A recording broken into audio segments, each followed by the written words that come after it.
Said by the power of Grayskull.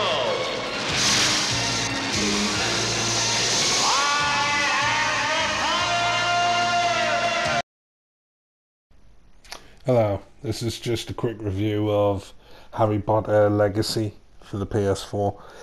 It's only just come out for the PS4. We were the last to receive it because obviously they want to get it out on the PS5 because Sony are pushing the PS5 as much as they can this year. But everybody's already seen, in-depth guides, and it's none of that. This is just my first impressions as a gamer, what it's like to play the game. I've got a few things I don't like about it. Surprisingly, it's because I am a Harry Potter fan kind of thing. I've seen all the movies. I haven't read the books, but I do like the world of Harry Potter that J.K. Rowling created. So 1800s, you get to create your own wizard and live, as a student in Hogwarts. It's perfect. But even though you get a lot of presets like this, it's it's a bit. I don't know, even though you do get a lot of options, there isn't much variation. You can obviously pick different races and different hair colours. You can change your eyebrows, your eyes. You can put scars on your face. You can get freckles and stuff. But there's not much. I mean, the hairstyles are okay, but there's not anything outrageous, spiky hair or Mohicans or anything like that.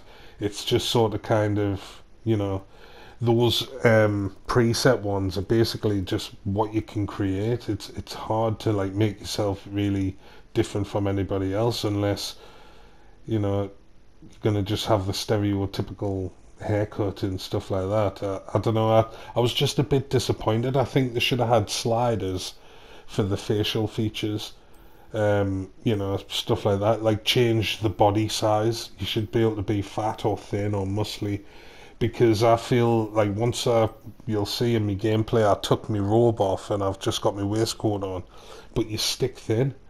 Because obviously you're just a kid at school, but still, it's you look malnutritioned. And I think it'd just be better if you could, just maybe be fat or just different body shapes you could have, which would make the experience better, especially if you're trying to role play, and you're just wanting to actually play as a student, and you're not too bothered about all the ancient magic and stuff like that. You just want to, be a good guy or be just solely bad and say all the wrong things on the decisions or whatever. So I think if they're trying to make you, because I think this is sold as an RPG, so I think if they wanted you to really be immersed in the world, just give more options. Hair length. You should be able to pick that style, but then move the slider up and down to make it shorter or longer or something like that. Just give us more options, because there's basically men's haircuts and girls' haircuts. And I think even as a man, you still look quite feminine anyway. Do you know what I mean? They don't look very manly, but again, they're supposed to be kids and they're supposed to be, in school. So you can't have a 5 o'clock shadow or anything, but still, I was just a bit disappointed with the way that the creation was. I mean, don't get us wrong, you do get quite a lot of options. At the beginning, you do your settings and stuff, and you can change quite a lot of things. But still, I think that I don't know. I think they could have done better in some parts. But I do like the amount of variety that you get on this. But to me, there's just not what I would particularly want. You're forced to just have short back and sides or something, unless you want a girl's haircut. But it's just one of those things. I think they missed a trick on that. But like I say, you do change your hair and you do change your eyebrows and your eyes. You can, like I said, you put scars on, you do your facial features, but you can basically just pick from a load of presets like you've seen before. And then I think you pick your house, or you pick your name. That's it. You pick your name and you pick something else as well. I forgot now. But like I said, I was just slightly disappointed. I know when they were selling the game, they were like, everybody who was reviewing it was like, oh, there's loads of options and you can do this, you can do that. I said, yeah, that's true, but just, I don't know. It's one of those things where it looks like there's a lot, but there isn't actually that much. Not much like different looks. I mean, you should. That's a haircut, like say, like He-Man, where it's like a bob, but it's covering one eye. Do you know what I mean? So like, you can't have a different variation of that. That they should have like two or three different haircuts, different lengths or something. I don't know. I think they should have just stuck with the sliders, and they should have just had where the sliders are, controlling the length or how curly it is or something like that. I think that would have been much, much better. But what can I what can I say? It's they've brought it out now, so it's unless they're going to patch it, but I doubt it. So we're just stuck with what you've got. But you still can make a decent character. You don't need to worry about that. Like, because as you progress through the game, you're going to find a load of like stuff to wear, and it's you can look like what you want clothes wise. You do get a lot more options in that respect, but I was just a bit disappointed with the hair and everything like that. That's all. And as you can see, this is like just the beginning, the very beginning of the story, so you're not really getting any spoilers here. It's like the story's really good. I think they've spent a lot of time on like the story and how it all entwines together, and obviously the characters and everything. I think they've done a really good job of replicating the feeling of J.K. Rowling universe kind of thing, where the teachers are eccentric and they've all got that kind of friendly vibe about them when they're working at Hogwarts.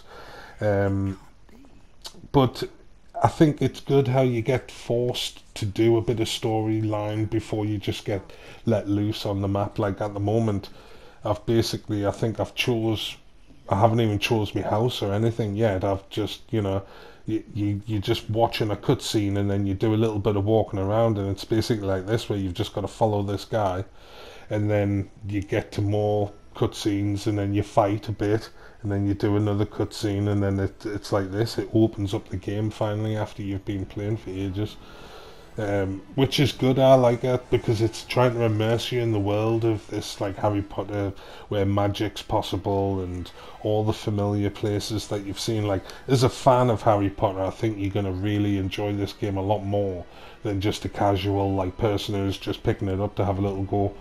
Like, if you're a fan of how, like, you will really love it because they've spent so much time in detail on the castle. You can tell it was like a pride project where they've really went meticulous with the details and stuff like that. Like I said, if you're just walking around the castle and you're looking at all the graphics, all the time and energy they've probably put into just making this castle the way it is. Again, I'm playing on the PS4, so sometimes when I get to a door, because I know on the PS5 you can just seamlessly go through the doors and transition from outside to inside, and it doesn't load in, whereas the PS4 hasn't got that kind of computer power. So there is a couple of buffering symbols on the doors for maybe a second or two, and then you've got, you get straight through the door. But it's nothing where it takes the piss and you think, oh, I wish it wasn't doing that. It's literally a second or two, and that's all you have to wait, and then you can just go straight through. So just little performance stuff. And that's another thing, back to the settings, you do get a chance to cap the frame rate and stuff like that. Like I was saying, you do get a lot of options, so you can tailor it to your performance needs if you've got, like a shit telly, or you don't want to overwork the PlayStation. Because my computer needs cleaning at the moment, my PS4, so whenever it goes into the cutscenes, like the major ones, the computer is like sounds like it's gonna fucking take off. But when it's during the gameplay, it's silent. So I'm pushing the PlayStation to its limit just when you're watching the cutscenes, which I'm surprised, because I think it's games like Red Dead, the computer sounds like it's taken off as soon as I turn the game on. It's like it's really struggling to deal with everything that's going on, and it's trying to keep cool while it's overheating. But this is the map. And what's good is you can fast travel, because it's so big, and you've got to basically travel everywhere by foot until you unlock your broom. But that's again about 5 hours into the game, then you unlock your broom. They really make you learn the game first, like doing all this kind of stuff. Um, where you've got to claim your prizes, you've got to keep checking in your options and the things that you've unlocked, and read a lot of things. It'll tell you what it does, because a lot of the stuff is the magical like name for it and stuff. So, like I said, if you're not a Harry Potter fan, you might have to take more attention to this. But even as a fan, it's fun to just read up on the lore of the castle. Like if you find um, one of those scrolls like in front of a statue, it'll tell you a little bit about the statue and who it is and why it's there, kind of thing. So it's interesting as a fan, and even if you're not a fan, like this, I find that's annoying. Like it keeps putting these little exclamation marks on anything that you need to check, anything that's new. But a lot of the things are just to hover over it, so you take the check mark away. You don't really need to look at it, like collections of things. It's just like information, basically. Another good thing about the equipment is, like, if you do unlock anything as you're going along and you open chests and stuff, then you do find things. But see how I'm at level 4 at the moment, or level 7 I think it was. So if you find a pair of gloves, then those gloves are now level 7. But you can change the appearance. You can just press square, and then you can choose from any gloves that you've previously found to have that appearance, which is a good thing. I mean, they do that on a lot of games. I think Ghost of Tsushima, Ghost of Tsushima, and there was something else as well that used to do that. Skyrim, I think, might have been. Or The Witcher, that's what it was. It was The Witcher, and so you could have whatever gear you find, you can have the most powerfulest gear on, but you might not want to look like that, so you can just have a look which way you want, which is a really nice feature. Again, it adds to the customization, adds to the role playing style if you want to do something like that. They're like pajamas is the best armor or offensive thing I've got, but I don't want to walk around pajamas, so then you can just change the appearance onto something that you've already wore. So, like I said, it's good how they've included that. So I do like that. I just wish the facial like customization was a bit better. And like I said, look how skinny he is. He needs to have a dinner and a couple of cans of Coke, get some calories in him. But it is the 1800s. I mean, there was no sugary foods and stuff back then, so everybody was weak and small because they weren't getting very good nutrients. But I do like how they've included that into the game, where you can just swap it out and just change it around. It's really good. But the missions, you've got to just crack on with the missions. I think you enjoy and see more of the castle and more of the game if you just follow the missions, because I know as soon as you start playing, a lot of people want to just explore, because that's what you've seen on the gameplay adverts and stuff, where he's flying around on his broom. But like I said, you've got to play for a good couple of hours before you even unlock your broom, so you may as well just fly around once you've got that. Get some early missions done, because as you do the story missions, you unlock different spells that you need to do puzzles and stuff anyway. So there's pointless going out exploring if you're not equipped to like tackle anything that you come across. So you're best off just playing through, collect everything. Every once in a while, do your reveal spell and just have a look around. And like I said, don't get too distracted. Try and stick to the mission. It does tell you which way you want to go, so you won't get lost. But it's just easy to get distracted because of how beautiful the castle is and stuff. And if you're a fan, you're going to absolutely love it. But this was just my first impressions. I got it yesterday. I paid 45 quid for it on hit.co.uk. It used to be base.com. So I've just went and bought it and played it for about 5 hours yesterday, and I really like it. It's good and it's massive. There's lots to do. Like I said, hours and hours and hours of gameplay, and it's set within the Harry Potter universe, so if you like that kind of thing, you should definitely go out and get it, even if you've just got a PS4 like me. But aye, that's it. You can walk around the castle like Peaky Blinders like me. Right, that's it. Say that. You are a smelly pirate hooker.